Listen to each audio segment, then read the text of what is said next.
Thank you for visiting our channel. Today I came out to review and also quick unbox this awesome looking Android box. This is called Elite Max. This is from a company called OctaStream. And I have to mention that comes with all-winner chip, comes with 4 GB of RAM, 128 GB of internal storage. Now, this video is created for YouTube friendly. So if you want to watch the full video, please visit our website or you can go to Rumble and check it out. The links are available at the bottom of the video. And I do not want to forget, if you haven't subscribed to our channel, click the subscribe button. Make sure you share this with your friends and family. Make sure you click the notification icon, select all in order to get notified once we have a new video out. On top of that, if you have a question, drop them at the bottom of the video. We'll have to help you out ASAP. And don't forget to click the like button. It really motivates us to make these type of videos quickly with a little more detail every time. In here are all the components that are part of the box. It comes with this user guide. Now this user guide doesn't have a lot of information. It's just 2 things that they want to cover. First, how you're going to be able to connect it. The second part is the table of content and what comes inside of the box, which I'm going to cover, and also some specifications and nothing in the back. It does come with an HDMI cable. It also comes with a power adapter. This power adapter is 5 volt 2 amps, created for Canada and United States. And this part will be connected to the actual box. Also comes with a remote, which is inside of a plastic. Now this IR remote, and you can see on the top the IR part, we will show you when it's going to work.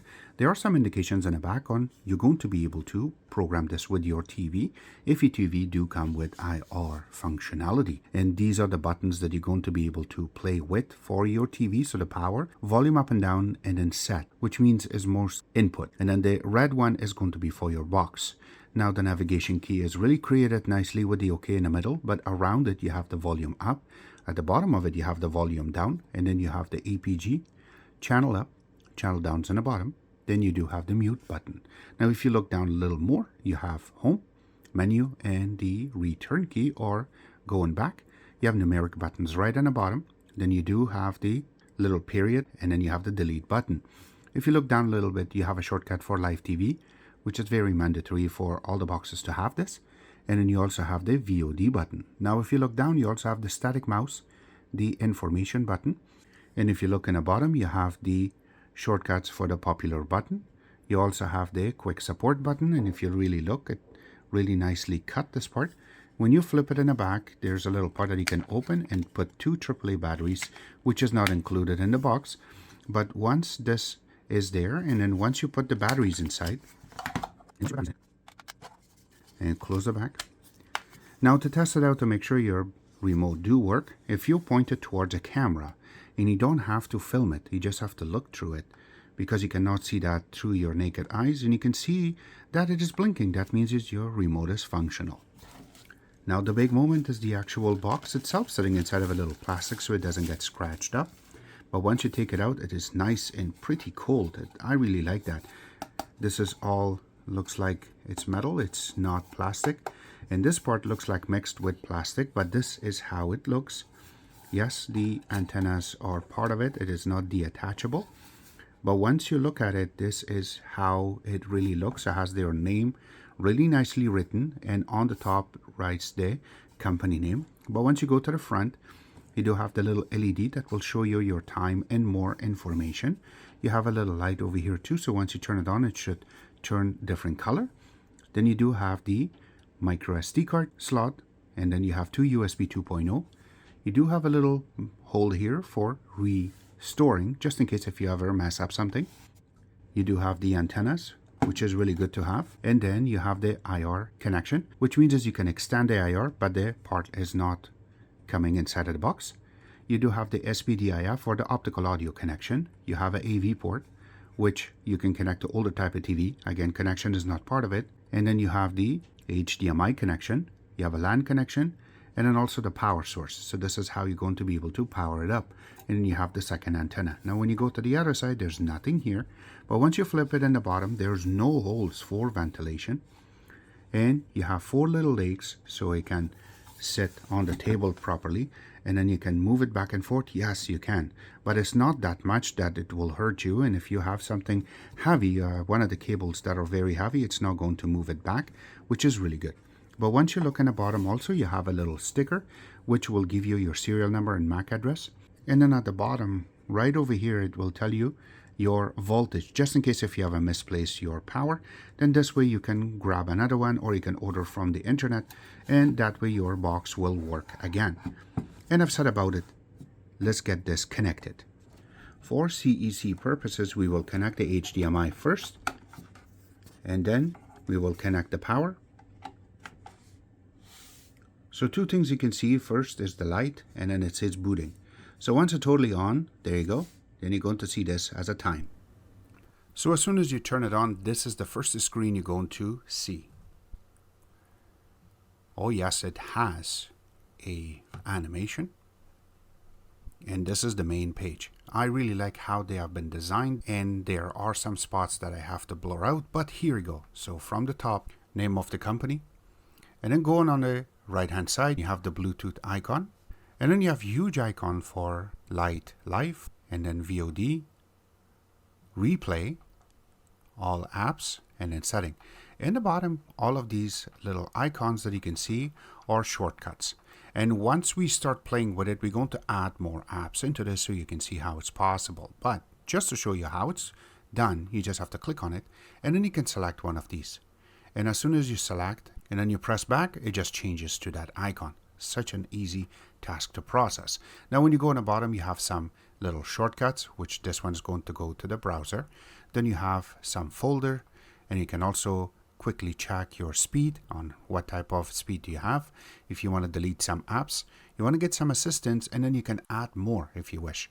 Now right at the bottom of that, you have the MAC address, which I'm going to blur out, and then you also have date and time, which right now it is not correct. Now if I have to scroll up into apps, this is all the apps that comes with. So it's not been updated, I haven't done anything to it yet, because we're just going to go through and process it for you. But this is how easy it is to look at everything all together. Alright, so now we're going to test a few things. Number one will be YouTube. So you can see as soon as you bring it up, by default it's playing it as 480p, but you can change it to 4K. So let's do that. We're going to give it a couple of seconds for the picture to come back. And there you go. But it keeps it as 1080p. So it doesn't really go to the 4K. And you can see that it just totally changed to be as 1080p. And that's about it. So this is how this box will play with your YouTube. That's not the only thing. Let's go a little geeky inside of it. Alright, a few things first. As you can see, this is going to be playing it as 1080p, but there's 0 frame drop. And then going down the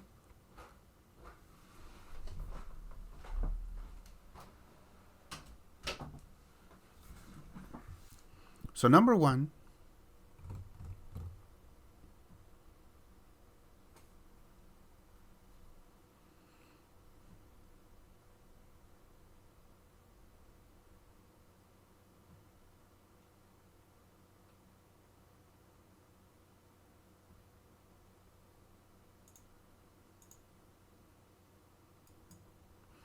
alright, so as you can see it right now, that this is running it as 1080p, 0 frame drop, and it is on 1080p but 60 frames per second.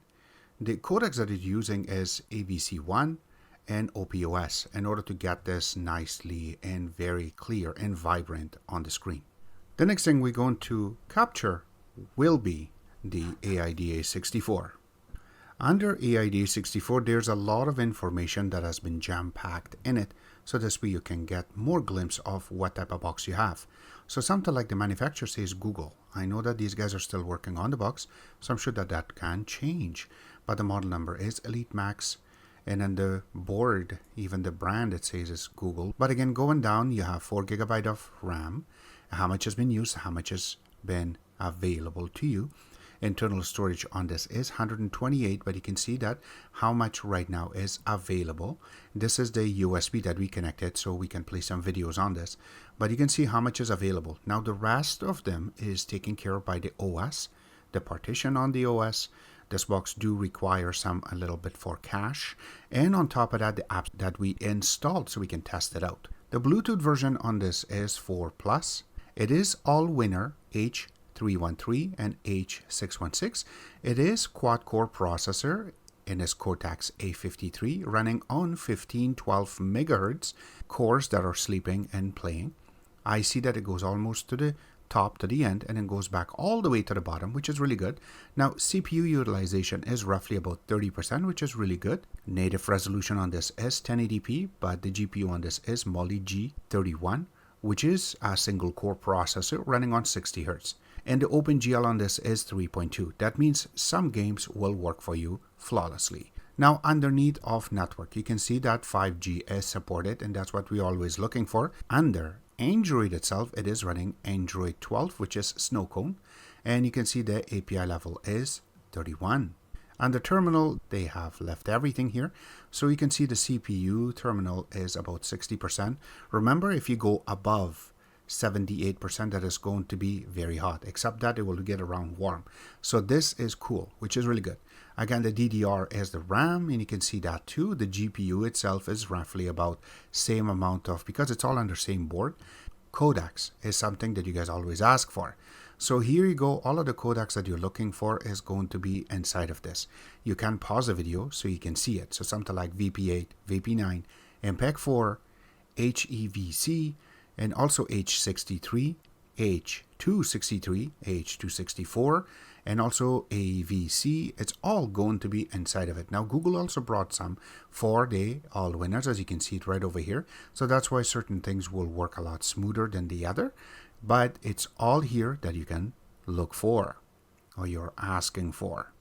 When we tested this on Geekbench, these are the numbers that we got. So for single core, we received 113, and for multi-core, we received 403. Again, for this box running on OS 12, these numbers are pretty good. Now, the next part we will go will be the video player. Now, for this, we are going to use VLC to make things a lot simple. But once you go to it, now if you do want to play some video, something like this, yes, it has sound. What I'm trying to say is, if when you want to play a 1080p video, it plays it nice and smoothly. Now we played our 4K video that we have filmed this in Niagara Falls and Canadian side long time ago. It looks very smooth, and the map is very big. Why I'm saying map is all of these little particles that you can see are going further. It requires more attention. So you can see the bird flying, all these leaves are going to move, the little particles, because this is more along the line of MPEG-4, and it's going to be captured separately. So you can see that it is playing it very nicely without any hesitation. Now when we want to play a 10-bit video, sound is there, but no picture. So it will tell you that it does not play 10-bit in 4K. The next thing we're going to test will be speed test. Now we have already processed this, and this is the number that we got. So number one, we went to our 5G network. Once we connected it, our download rate was 107 and our upload was 49.3. Our ping was 21. Now let's go back to the download. You can see that it was arcing. It was going about 140, then it was going down, and it stayed steady about 107. Now remember that this is 5G network, and it depends which time of the day you're going to test, and on top of that, how many people are connected to your Wi-Fi and how much has been used. So yes, it will drop you a little bit unless you want to do a static IP, and you can set it up as streamer on your router in order to process, not on your ISP's modem router. That's going to be different. Now, when we did it one more time, the speed came down a little bit to 88.7 for download, and you can see that it was still going really good and steady. It was not that much bumps at the end. And then our upload got a little bit better, which is 52.5. This is really good. And then our ping came down, which is again really good. Now, when we connected the landline connection, remember this is a gigabit connection to this. And you can see that it went up almost to 780, then it came down back down and stayed steady to 676 for my download for very first time, and then 46.4 for my upload, and it stayed steady all the way through. My idle was really good. Now when we did it for very last time, it got a little bit better. Again, it went up, and I thought it was going to stay there about 700, but it came down to 682, and then my upload was 46.3. My idle was 17. Now, saying all of this together, this box is really good connecting to the internet. Doesn't matter if you're going to connect it to Wi-Fi, make sure there's 5G, not 2.4.